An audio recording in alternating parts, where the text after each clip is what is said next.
Ayi mfana kagogo sebengakuqhathanisa mfana kagogo ngoba phela kwabe uqhathaniswa mfana kodwa hhayi ungenhla mfana kithi, hhayi ungenhla mfana kithi.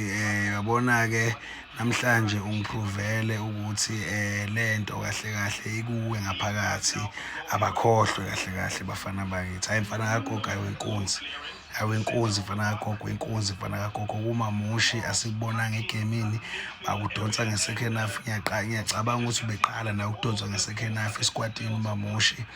Okusala ukuthi uliphethe ibhola uvele ufike ulithathe njengamaswidi ey'nganeni uphume kanje. Ungalokhu wenza izinto ey'ningi ey'complicater-ayo.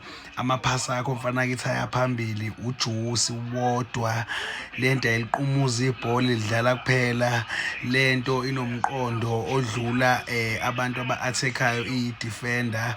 Le nto ikhahlela kahle. Hhayi bafana bakithi ngeke ungenhla mfana kagogo, ungenhla mfana kagogo. Sebengaphika phela ngoba bayaphika abantu bayapika futhi sebengakupikela bethini mfana kagogo ungenhla.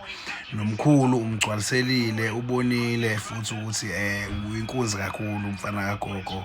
Le-AFCON masibuya nayo mfana kagogo kuyofanele unikwe noma amamedali amathathu noma amabili kodwa ungatholi eyodwa njengabanye.